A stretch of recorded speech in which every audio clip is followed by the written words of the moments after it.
Okay. Okay, it's January 17th, 2023, 7:15. We are in the second floor conference room. I'll call to order the City of Brainerd's Personnel and Finance Committee meeting, and we'll start with introductions. Kara Terry, Ward 1. Jennifer Bergman, City Administrator. Connie Hillman, City Finance Director. Chris Schubert, HR Director. Alderman at Large, Kevin Stunek. And Gabe Johnson, Chair of the committee. We have 3 items on the agenda, the first of which is discussion regarding pay equity compliance report. Chris? Yes. The City of Brainerd is required by Minnesota state law to file a pay equity report every 3 years. Our next report is due January 31st for wages as of December 31st of 2022. In reviewing our data that was submitted into the state's pay equity system, it has been determined that we are not in compliance at this time.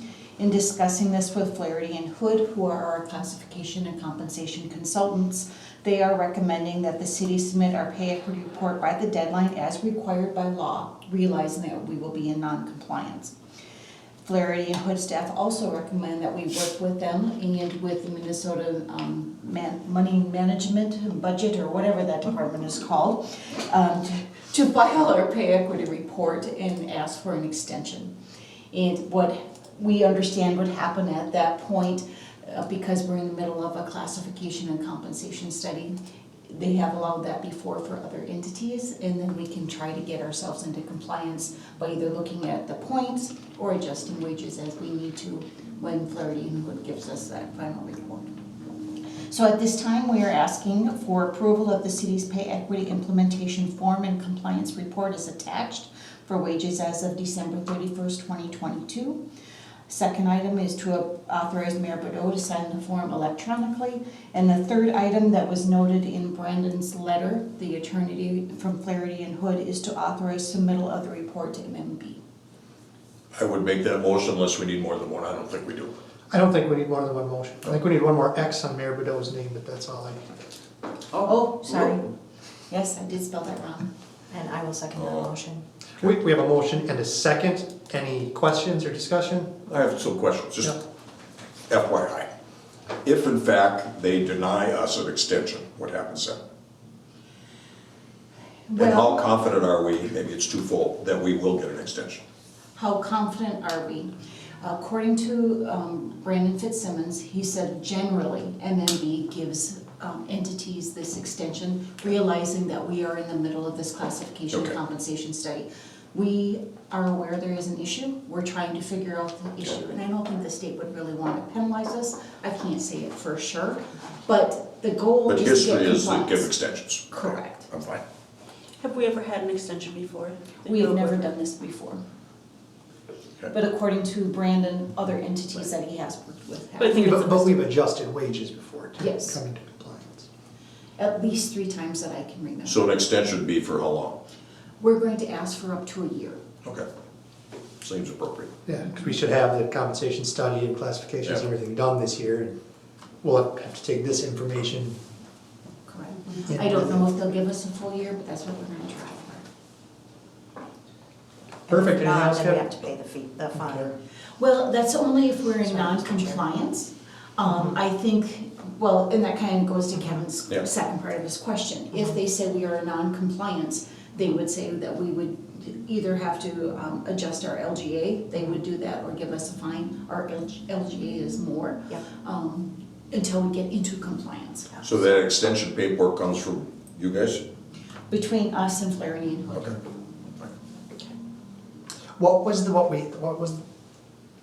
language that was added on to the end of the motion? Oh, authorize submittal of the report to MMB. Minnesota Management and Budget. And whatever that means. Wouldn't that just be part of this approved pay equity form and compliance report as attached? According to Brandon, he actually listed it as a third item in his Yeah, company. I added it onto my agenda, so I should get it right upstairs. Any other discussion? No. All right, all in favor, say aye. Aye. Opposed, same sign. That motion carries. It brings us to the next item, which is approve the final pay for the Public Works addition to Norsa. This is just the final payment for Norson. There still may be a couple bills coming in for Pikes and Holden. Basically, we are over budget. Back in September, we were thinking we were gonna be at $586,263. We're now about 2,000 less than that, but our budget was $468,109. So it's just approval of the final payment to Norson, which this time is just under $43,000. We take turns. We kind of go back. I'll make the every other- motion. To approve. Second. We have a motion and a second. Any questions or discussion? Hearing none, we'll vote. All in favor, say aye. Aye. Opposed, same sign. That motion carries. And 3, informational, 2023 workers' comp renewal. Yes, this is informational only. We got our rates and, we had budgeted the workers' comp expense to be at a 0.8 modification rate and assumed a 10% increase in premiums. What we came in at is an 0.85 for experienced mod, and the rates have about a 3% increase. So overall, if we would have had our rates when we adopted the 2023 budget, we could have reduced the budget by $626. So I think the estimates were pretty good.